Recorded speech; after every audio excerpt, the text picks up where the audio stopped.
Welcome to NCBA's Cattleman's Call podcast with host Lane Nordland. Hello, everyone, and welcome back to more conversations here on the Cattleman's Call podcast. Lane Nordland with you here today, and it's a tad bit chilly here at home where I'm broadcasting from in central Montana. About 7 degrees and a foot of snow on the ground, and thank goodness we got the Cavs shipped off last week. That would not have been fun having to do all that this week. So my heart is out to everybody that didn't plan as well as my father-in-law did this past week. With that, though, friends, Veterans Day is this weekend, and we're looking forward to having another Cattleman's Call conversation with individuals who have served and continue to serve our nation. We just want to show our appreciation to the men and women that wear the uniform, and also learn more about how so many of these individuals are involved or have been involved in production agriculture, specifically the livestock industry. And today we're going to be joined by sisters Erica Boyer and Roxane Mock. They are from Oklahoma, raised on the Beacon Hill Ranch, and they share their passion, their family's passion for cattle and taking care of the land, and also serving in the Air National Guard. As they join us here today from Oklahoma, I just want to welcome you, Roxane, Erica. How are things going in your neck of the woods? Is the weather as bad and cold there in Oklahoma as it is here in Montana? It was hot and muggy this morning. We were sipping coffee and t-shirts, and then the rain came through and a cold front, and now it's like 30. So, it's almost November, so it's appropriate, I guess. Well, it almost probably feels like our 7-degree dry cold with that humidity you probably have down there. No snow here. Thank God. We're not built for that. We are not made for that. Well, one thing, I am not built for humidity, whether that's in hot weather or cold weather, because that cold humidity, that goes to your bones. And I could wear as many layers and long johns or whatever it takes to keep warm. And I really dislike humidity when it's cold down south. That's for sure. But I want to thank you both for joining us here today, and also thank you for serving our country and your fellow citizens, not only in Oklahoma but across the nation. And first off, before we talk about your service, let's just talk about your backgrounds and your family's role in agriculture there in Oklahoma. So we are, Roxane and I are actually the fifth generation that has lived and worked on the Beacon Hill Ranch. We grew up as Army brats. Our dad was active duty Army, so that sort of, you can imagine that we kind of followed the footsteps in the family business twofold there. When he retired from the Army, I guess I was sixth grade, and Roxane would have been in about kindergarten. So then at that point, we moved back to Oklahoma and my parents took over the family ranching operation at that point from our great-grandparents. And so we had a interesting growing out childhood where we moved around quite a bit as traditional Army brats, and then we got to still in our young life where we were forming, who we are and what we know of ourselves. We got to have roots here in Oklahoma and in the ranching industry, which is very, I always think it's a unique and interesting perspective. And I guess, what was that like, though, going from living on bases? Did you live here domestically, or did you have the opportunity to be overseas as well? So I was actually born in Frankfurt, Germany. Yeah, she can't even get blood. I can't. Yes, that's true. They don't want it. But wasn't it because of foot and mouth? Yes, it was. I lived in the EU during the time frame where there was foot and mouth, and so I can't donate blood because of that anymore. But interesting and fun story is I was born in Frankfurt, Germany, and when my dad went down to register me that day and turn in all my paperwork, they said, "Oh, we had a Gebhardt born here in '56," and it was my dad. Really? So my dad, his parents were stationed there at the same time, so he and I were both born in the same Army hospital in Frankfurt, Germany. So I don't remember it. We ended up moving back to the States when I was, I think I was about 2. But I do remember from then on, I did move around quite a bit. I think I lived on 6 Army posts. And that growing up on an Army post is a very different community and a very different lifestyle. It's a good lifestyle for a young family. I have some very distinctive memories that are different. I'm probably sure from Roxane, because she grew up in a traditional civilian school system here in Claremore. So our kind of upbringings there are a little bit different, but yeah, it was unique and a different opportunity. Yeah, and I just maybe are there some parallels though when you are living around people that are in the same profession and serve a unique role on the base as well? What are some parallels, Erica, between base life and also living in a rural community? There are some very definite parallels. You know, when you get yourselves immersed into a community of people who all, whether you're talking about living on a base or a community of agriculture people, where we are spread all across the country, but we are such a um, small, unique portion of the population, we all kind of understand each other. Whereas, and we joke about that, oh, civilians don't understand. And we may be between us talking about something militarily, or when we're in a show barn, we'll be like, oh my gosh, civilians walking down the barn aisle. So, you know, we kind of throw that slang term out there when we're talking about non-ag people and non-military people, because there is a very definite sense of community. And, you know, we're all working towards a common goal. Which you don't find that in generalized society a lot. You know, I mean, you know, I'm involved with my kids in their sports teams and things now. So I mean, yeah, I see a little bit of a parallel there where, you know, we're all working towards the same football goal or whatever it is that particular season. But yes, absolutely. You know, when we all kind of speak the same slang, the same language. We have generalized the same kinds of goals and priorities and values. And you definitely see that in agriculture and military life. And they do mesh together very, very well. I think too, like in the military, you definitely have this culture of what we call embracing the suck.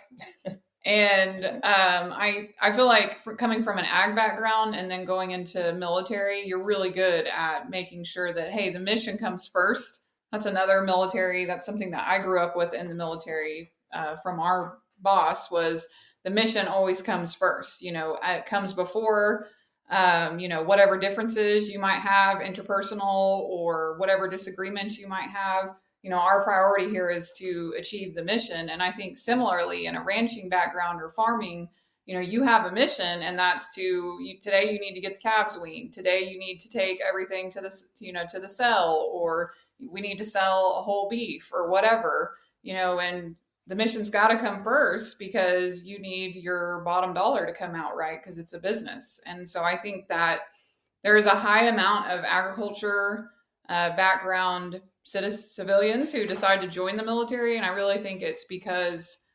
you've grown up with this mission first mindset without even realizing it. So, what branch of military did each of you serve in?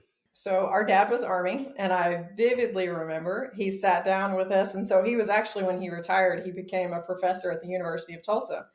And we both could have gone there to school for free. And I remember it was my senior year of high school, and he was like, hey, you can go to school at TU for free, or you can figure out how to pay for it yourself. And I was like, well, I don't want to go to TU. They don't have an ag program. I want to go to Oklahoma State. And he was like, well, I guess you should figure out how to pay for that. Yeah. And so I was like, okay. And so we started talking about the military, and when it, you know, and he did not force it on us at all. But he absolutely did say to me, I will never forget. He said to me, okay, if you're going to serve, that's fine, but you will not join the Army. And I was like, well, okay. So we are, and actually a lot of people don't realize this, but when you're talking about the National Guard, there is an Army National Guard and an Air National Guard. And so we are both members of the 138th Fighter Wing here that's stationed in Tulsa, Oklahoma. And we are a branch of the Oklahoma Air National Guard. So we're both Air Force. So, how long have you each respectively served? So I just hit my 25th anniversary in September. I joined when I was 17. My dad actually went and had to sign for me because I was still a minor. I joined my senior year in high school. I'll have 17 years of service in December. And what has that experience been like? We'll tie this back into still being involved in agriculture and other professional careers, but what has been, and I know that's tough to try to ask a question, what has been your biggest takeaway, or what has been the most valuable thing you have received from serving in the reserve, because you've spent 25 and 17 years. I guess for you, what has been the most rewarding or most worthwhile experience through your service? Yeah, I think it would have definitely, had you asked me this question at different points in my career, I would have definitely given you different answers. My first enlistment was a 6-year enlistment, and that was to pay for college. And I did that. And I gained some very valuable, just in general, life experience. I traveled the world. I mean, in that first 6 years, I was deployed overseas to Southwest Asia. I got to go to Europe and do my job in Germany and France. I saw several parts of the US. So, I mean, traveling and getting my school paid for was the answer in the first 6 years. Years probably 6 through 20 is a little bit fuzzy. I know that sounds weird because it was I learned a lot there. But now that I'm towards the end of my career and reflecting back on it, I would have to say to you, hands down, the brotherhood and the invaluable friendships, lifelong friendships. My absolute very best friends, my ride or dies. I have 8 of them. She is one of them. We actually call ourselves the unicorns. There's 8 of us, and we are. Some people call us the coven. There's that too. We are the most diverse group of women that we literally all sit around and talk all the time. That, I mean, obviously we're sisters, so we knew each other first, but I would have never known any of these women. And our backgrounds and our upbringings are all so very different, but I would literally do anything for any of them. So, I mean, for me, going into it, I mean, we even joke all the time. I have 2 of them that we joke about. One day when our husbands have all passed away, we're just going to move in together and we're going to live in nursing homes together. I mean, like that's it. So for me, and it'll be interesting to hear Roxane's perspective, but now that I'm at the end of my career and reflecting back on it, absolutely is the group of lifelong friends that I will have forever. That could be a new reality TV series or like we joke about that. We say that we should all have like a Netflix show because we would make all kinds of money. Yeah, we have one friend, so she's so funny and she's talented, and we tell her all the time, Jenny, please write our Netflix show so we can all retire. Retire together at Shady Pines. Yeah. Absolutely. Yes. And Roxane, for yourself, I guess, what would you like to share in that same regard? I mean, I agree with Erica, but I don't want to say the same point. I think for me in 17 years of service, it's been really interesting, and I'm still honestly like working through this, but it's been really interesting to see how you like grow in your service and how you mature in your service. I think a lot of times your first enlistment is for self-development reasons. Obviously, serving is, it's, drill weekends, deployments, TDYs, they're never at a good time. They are never convenient. Your whole family makes a sacrifice to include your children. A lot of times, sometimes it's a monetary sacrifice because you also don't always get paid on time. So you're having to figure out how to pay bills and make things work. You have to do a lot of prep work before you deploy, before you TDY, even drill weekends. I mean, we only have 3 weekends a month. And so I say all that to say that the true meaning of service, I feel like, is my biggest takeaway. And especially in this day and age, I think that unfortunately, sometimes we live in a society, especially as Americans, who are very give me, privileged. I know that word gets thrown around a lot, but when I say privilege, the meaning to privilege to me means that I can walk around as a female and vote. I don't have the same risk of being raped and murdered that some females do in this world. I don't have to worry about my home being bombed in the middle of the night. That to me is what the privilege of an American is. And that's why you continue to serve, even when it is not convenient. It is hard. Erica and I both have friends who have been killed in action. We both have done real world mortuary.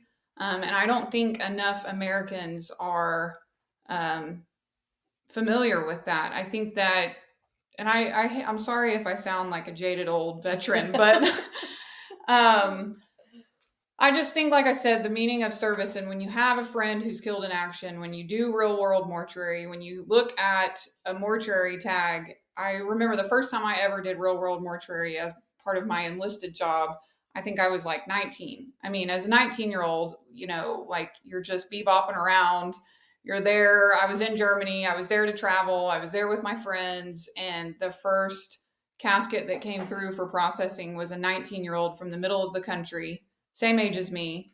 And I will never forget looking at that and just having this surreal, almost out of body experience that here's this person who's the same age as me, also in the service. Yeah, I get to live and they didn't. And they paid the ultimate price. And I think it really makes you take serving and service to our country and service to having a democracy and service to having freedom, service to having the ability to speak out against your government, whether it's hateful or whatever. You get this really mature sense of service, even at times when, I don't know what the right word is, but even at times whenever you don't agree with everything we're doing, you still have this sense of honor and loyalty and service. Well, we just cannot thank you enough for your service and also just learning more about the roles you play in growing up in agriculture, also in the military. So let's just talk more about your day-to-day jobs. I'll first say that my husband's super handy, and we have LED lights on everything we own. If it's got a motor and wheels, it has lights on it because we do everything after work. We all have town jobs. Everybody in the family has town jobs. And my husband, like I mentioned earlier, he has been teaching agriculture education at the high school level for 20 years now. So, we're very fortunate as far as balancing our work life ranching opportunities. Our kids go to school where he teaches. So he is able to take the kids to school, which is phenomenal. And in the summer times, yes, he's an ag teacher and he does have things that he does in the summer, but that work-life balance for him to be able to work off the farm allows for him to still, he cuts all of our hay, he bales all of our hay, things like that. We're able to seasonally work around his FFA schedule. But he also, we live and work. His drive is 40 minutes. And then I work full time for the Air National Guard right now. When I am not working full time for them, I am a nurse. So both of those, for me, I work in Tulsa, whether I'm nursing or working for the Guard. And that's an hour-long commute for me. And both of those have a show time at work of 6:30. So I'm leaving the house at 5:30 in the morning, and I'm not getting home until 6 or 7, depending on the shift. So again, and my husband's the same way. Yes, his school day ends at 3, but everybody knows a teacher's work, especially an ag teacher's work, is never done at 3. So depending on what time he gets off, he's getting home around 5 or so. So cow checking and feeding and all that stuff happens before 6 a.m. and after 6 p.m. for us. So again, we have lights on everything. Roxane and I were just talking, we're still fall calving. I had screwed up our breeding season. And so it's kind of late. It's drug out. But I have got, my kids are involved too. I have 3 kids that are 15, 10, and 3. My 10-year-old, he's responsible for checking that cow pasture. And I was just telling her, I was like, we've got most of them calved. I need to get them sorted off so he doesn't have to go through the whole group looking for calves or problems, and bless his heart, he's gotten really good about being able to go, yeah, that's a problem, and he'll get on the radio and he'll call somebody and say, come look at this, So just given the commutes that we all have and where we all work, our kids are highly involved. But yeah, we do a lot of things by the light of LED tractor light. And it only gets worse this time of the year when those days just get too dang short. Days are so short. Yes. And Roxane, for yourself, what type of law do you and your husband practice? So I'm in the General Counsel's office for the Department of Interior. Sometimes you'll hear that called the Office of the Solicitor, but it just means General Counsel. And I am an attorney that is funded by and regularly represents the Bureau of Indian Affairs. In Oklahoma, we have a field office for the Department of Interior in Tulsa, and we have a field office here directly in relation to the fact that we have the 5 tribes and the Osage Indians. So the majority of my work is all Bureau of Indian Affairs work. And then my husband is a partner at his private law firm in Tulsa, Oklahoma called Prey Walker. And he specializes in practices in oil and gas law. He does a lot of title opinions for oil and gas specifically, oil and gas litigation, business law, estate planning, and estate litigation. So very simple legal topics that you both cover there. Yeah. And I guess I should say I was enlisted for the first 15 or 16-ish years of service. And then I recently was accepted and commissioned as a JAG officer, so a military lawyer. And I actually just got back from officer training school and JAG school in September. Yep. Wow. End of September. Well, I just think it's so great how you're still able to take your non-military careers, but they still get to complement in the aspects of your service still.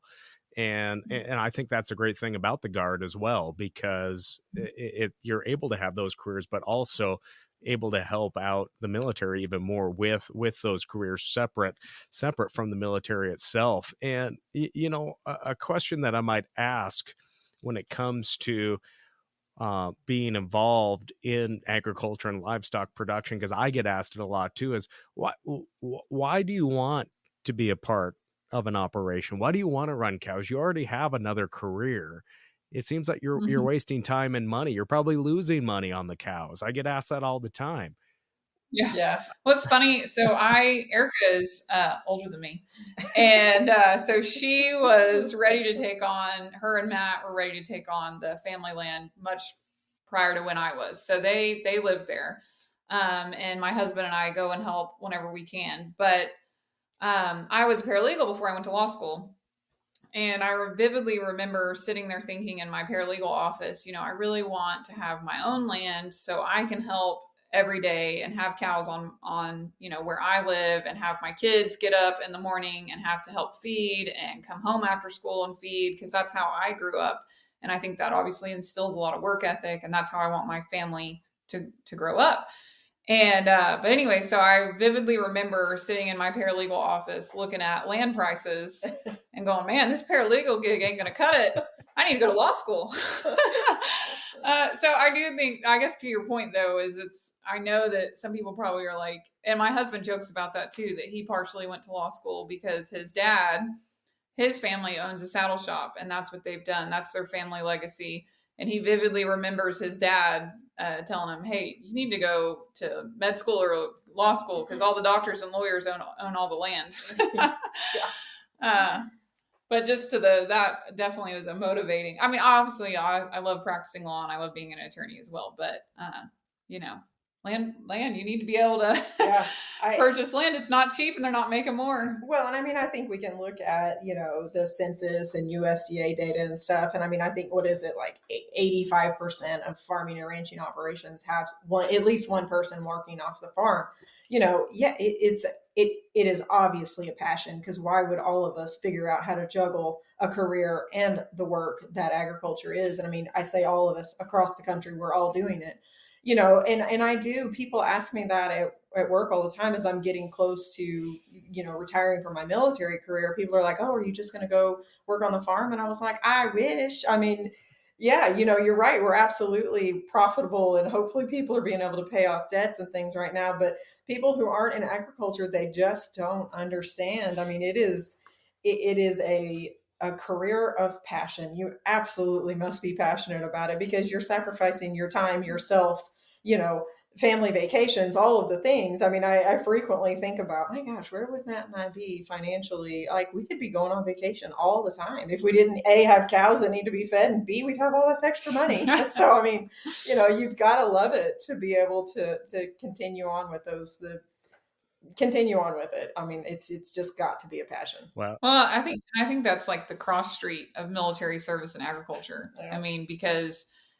to continue to serve and to do all the things that are hard with military service, you got to be passionate about service. And similar to agriculture, if you're going to continue to be in agriculture and continue to make those sacrifices financially, physically, emotionally, when you're stressed out about money and things like that, like you got to believe in it. You have to believe in agriculture, believe in the service. And I think that being involved in agriculture, I think a lot of times it comes down to the fact that it's just good, honest work.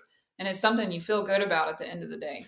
I mean, so my wife is an attorney as well. She's a water master for the state water court here in Montana. And obviously I talk for a living, and we have our cows. And there's days where I feel more accomplished when you got to go set a dang railroad tie. And I hate railroad ties. There's a reason they're out of the railroad tracks, but we're putting them in our corral. I don't get it.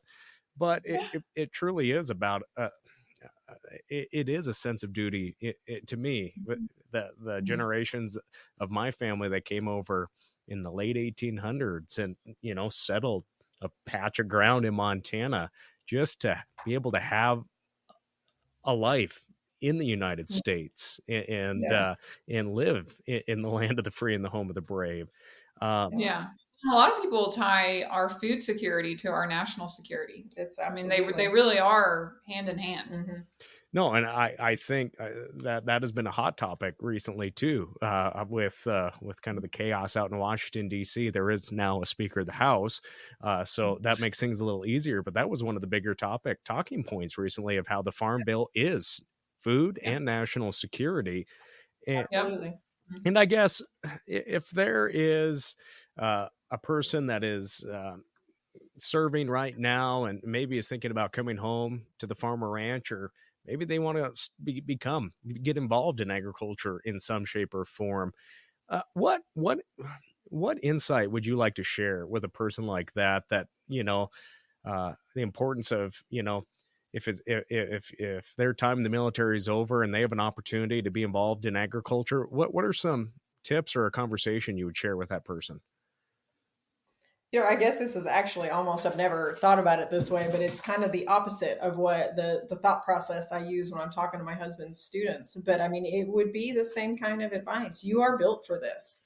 You absolutely understand service before self, mission first, embracing the suck. I mean, all of these things that Roxane and I have talked about, you're absolutely made for this. And there is something therapeutic, if that's, I don't know of another word, about just, I could have a terrible day. And I mean, I did have some things happen this week at work that, I mean, they are a half a world away, but they impact how I do my job, and what I do for people in my job. And it was a stressful week at work, and I was just like, I have got to just go check cows.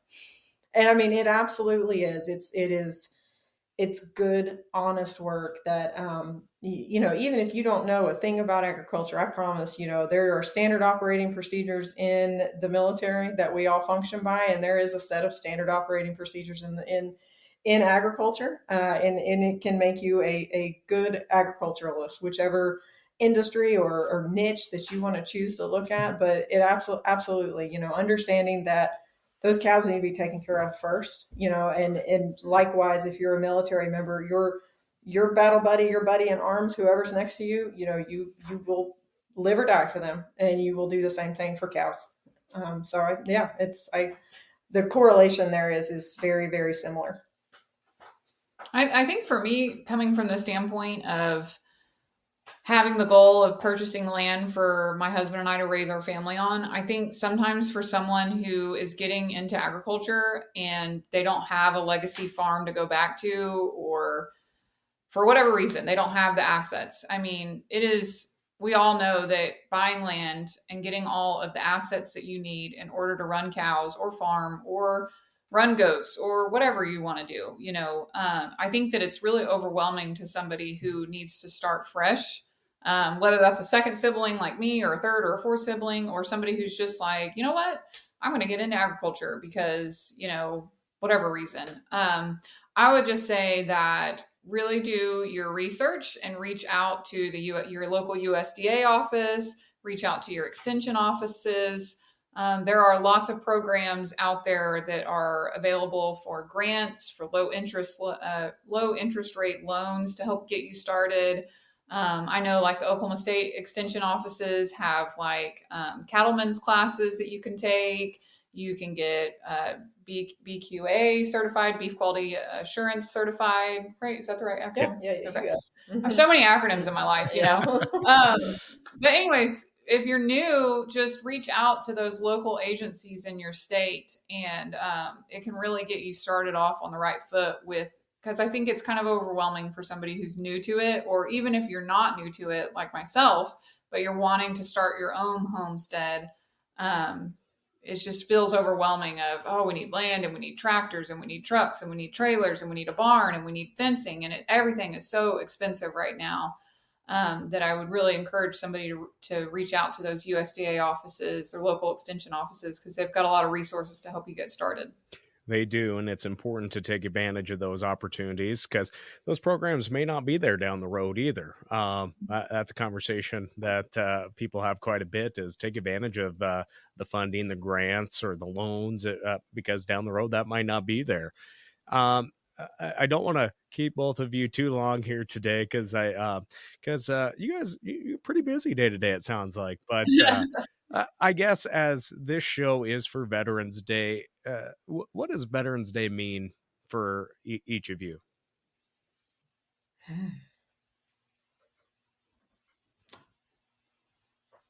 Wow. I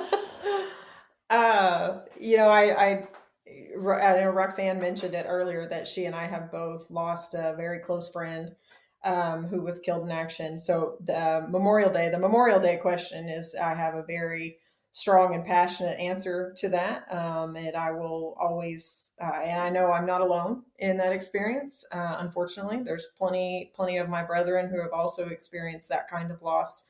But Veterans Day for me is really about, I know I mentioned earlier, and again, this may be my perspective of where I'm at in my career. Uh, I'm just so thankful for everybody who's held their hand up and served alongside me. And I think military service is a great equalizer. And I explain this to people. Part of my job now is I'm very involved with brand new recruits. I'm responsible for getting them to basic training. So I kind of have a spiel that I give them every month when I send them off to go to basic training. And the military service is designed to break everyone down to the lowest common denominator, and everybody's coming in from all across the country, all different socioeconomic backgrounds, different upbringings, different religions, everything. It is a melting pot. But what is so phenomenal about that is that we're all able to walk out on the other side. And there are, if you look at social media pages that are designed and for veterans and stuff, there's always memes about military friend groups, and it'll be the most diverse group of friends that you've got. So and they're so real. All those memes are 100% accurate. So I think that's what it means to me is, I am incredibly thankful and grateful for everybody else who has been willing to stand on that wall with me. I guess I agree with Erica. Like I said about doing mortuary earlier, and then having our friend, Tech Sergeant Marshall Roberts, who was killed in action and paid the ultimate price. Her and I think we always valued Memorial Day a different way than a lot of people do, but that certainly made a huge personal impact on how we viewed it. And for Veterans Day, I don't know. I think mostly for me, it's like a day to high five my other veterans, to kind of be like, hoorah, and thanks for serving with me, brother or sister. But I also, like, as I've matured in service, I think it's a day where we can say to the general population who is removed from serving and from military service, I think it's kind of like a day of awareness to maybe hopefully get people to start thinking about serving and to be interested or want to learn more, or maybe to have an opportunity to talk with a veteran on that day. Something like this, like a podcast like this. Maybe somebody will listen to this podcast who's, checking cows or whatever, and they think, well, maybe I should serve and help pay for college, or I want to be in the Guard, or whatever like that. I think that Veterans Day can be a really good day to just kind of like the way Erica described it earlier, of how we have so many people who are removed now from military service. I think it can make military service more personal to someone who maybe hasn't thought about it before. I really enjoyed hearing your perspectives on that, and I wanted to go off of that statement of maybe introducing this topic of conversation to maybe spark the interest for someone to enlist. Our state FFA convention, I don't know if they do it anymore, but I know the Guards used to be a big sponsor of the Montana FFA convention. And so if there were students that had the plan to enlist after graduation, or if they had done before, they were actually brought on stage during the general session, in which the That's super cool. guards sponsored, and then they'd be given a token that had FFA, and then I think it would have been the Army Reserves were the ones, but it mattered on the branch, obviously, and they would uniquely make those, and I always thought that was important, because obviously at FFA, those FFA kids, they're always so enthusiastic. Yeah. they know they can change the world, and I that always stuck out to me as a great way to maybe also be opening a door, sparking that interest for maybe an 8th grader or a freshman that just joined FFA, and that they can be a part of something more too. Again, this is also coming from a guy that has not served in the military, so maybe my perspective on that is wrong, but I always really appreciated the Guard doing that at our state FFA conventions, because it could be an opportunity for that kid that maybe couldn't go back to the farm or ranch, or maybe it takes several years, or maybe they don't have the opportunity to go to school. I always really, really thought highly of that. And if I need to find out I haven't been to a state convention in a few years. I'm an old has-been in FFA here in Montana. So, but I always really, really enjoyed them doing that. Yeah. And I guess I'd say, if you're a veteran listening to this, I tell Erica this because she's passed, she can retire at any time. But I tell her all the time that we have to have like a retirement ceremony or party for her. And she disagrees with me, but hear me out, that it's not necessarily about you. It's about somebody looking up to you and seeing, here's this person who served with 3 kids, was a nurse, has a ranch. And somehow they draw similarities to that veteran's life, whether it's Erica or somebody else, and they say, I could do that. That could be me. And I think that's why, like, retirement ceremonies are like what you just described at the Montana State FFA convention. You have somebody who maybe never thought about service before, sees someone who is similar to them, or somehow they relate to them, and now they can see themselves doing it too. As we talk about all this here today, I guess what are your hopes for the future of the family operation there, the Beacon Hill Ranch? What obviously we've talked about the generations of being involved in the military service and agriculture, the lasting legacy that so many families have. What is your hopes for your children looking ahead?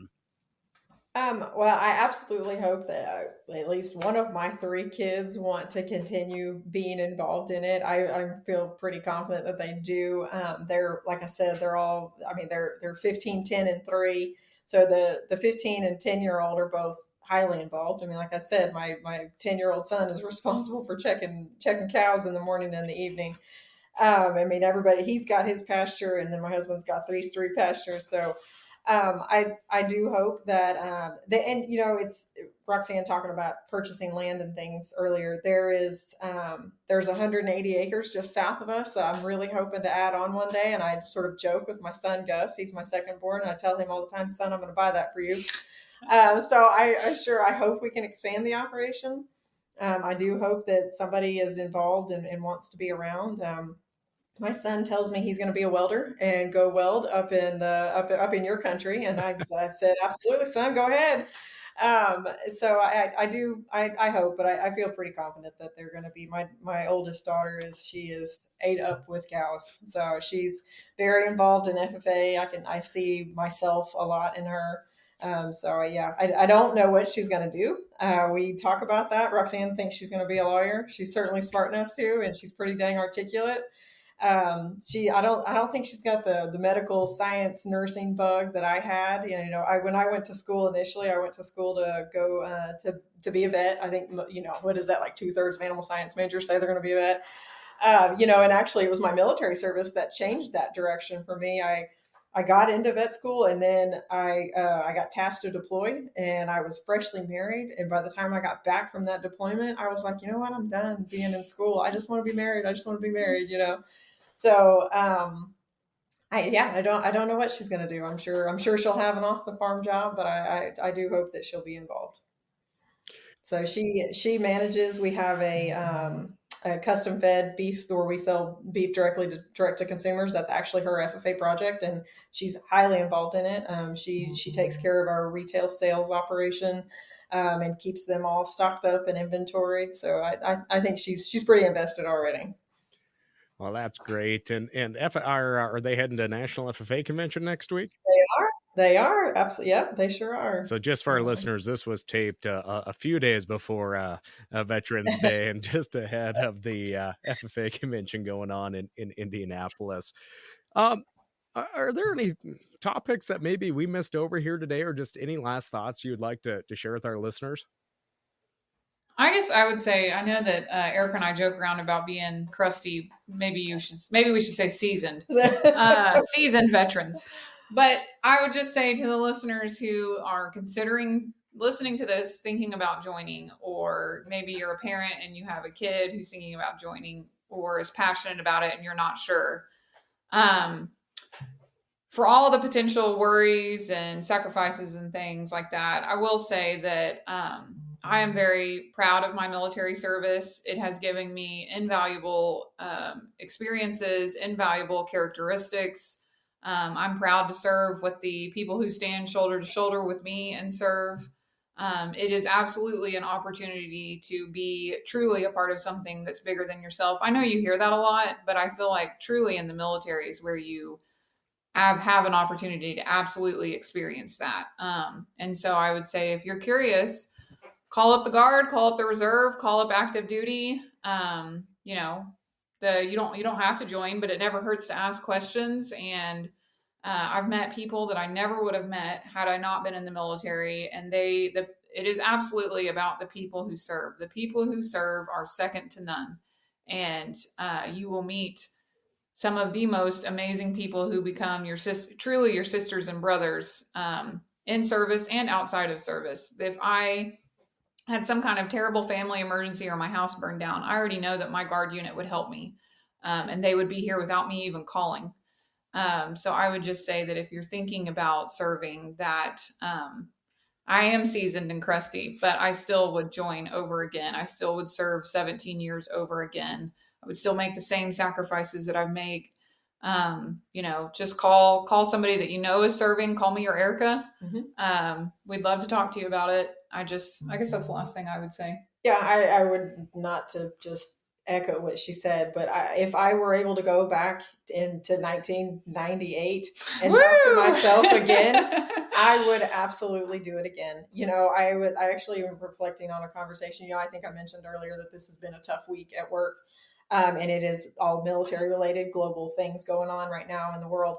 And as Roxane said, we're crusty. And I get cranky sometimes, and I get frustrated with American politics. But mom had to remind me, that, and I absolutely, when she said it, it's that light bulb mom moment when you get really good mom advice, and I still get it at 42, 3, I don't even Something know like how I am. She said, you serve not for the organization, but you serve for the love of the country. Mm-hmm. And she's absolutely right. I have been to many, many countries. We are extremely privileged. I know earlier we mentioned that in a bad way. And I do complain about, the nurse in me. My favorite thing to say. I don't think you get through a conversation with me without me saying Maslow's hierarchy of needs. We are spoiled here in America, where a lot of people are at the top and they're worried about, and they get easily offended.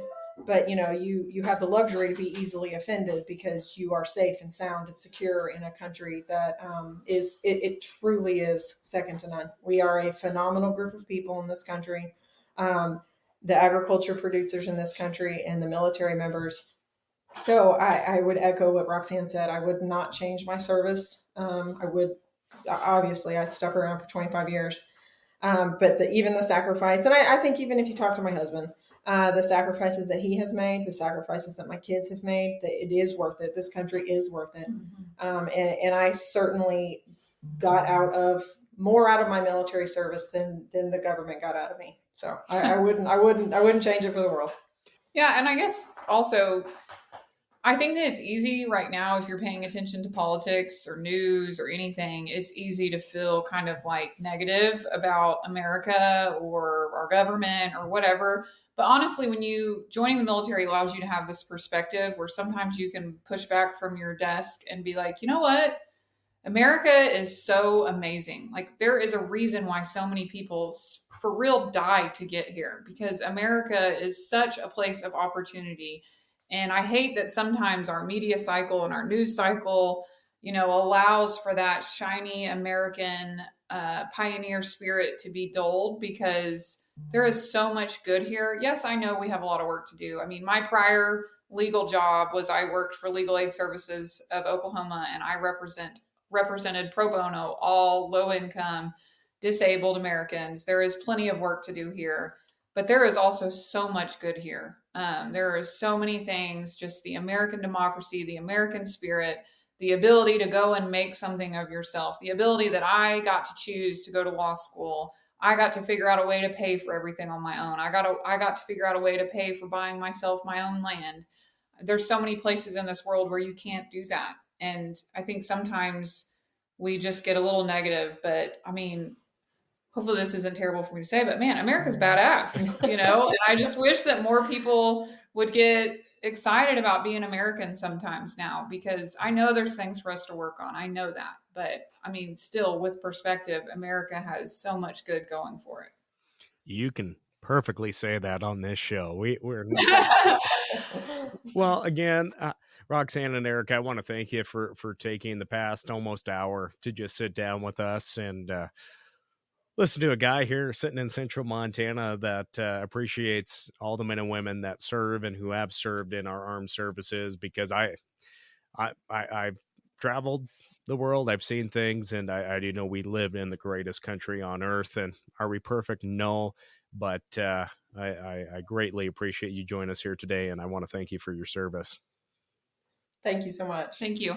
And friends, if this conversation sparks some ideas, reach out to someone in the armed services, in the guards, and talk to a recruiter maybe, if that's something that if this conversation helps spark that for maybe a younger listener, or just bring more focus on the conversation of the importance of our military here in the U.S. I hope that conversation helped a little bit. But again, thank you both to Roxane and Erica for joining us here today. And thank you not only for serving our nation, but being a part of the livestock industry, because we know it continues to get smaller and smaller. So we need to all play our role in producing food and keep all this land and food production as long as we can. Absolutely. Yep. Well, friends, I've enjoyed today's conversation. I hope you have too. And until next time, I'm Lane Nordlund. We'll catch you next time. Thanks for tuning in to NCBA's Cattleman's Call podcast with Lane Nordlund. For more information, visit ncba.org and make sure to subscribe to the podcast today.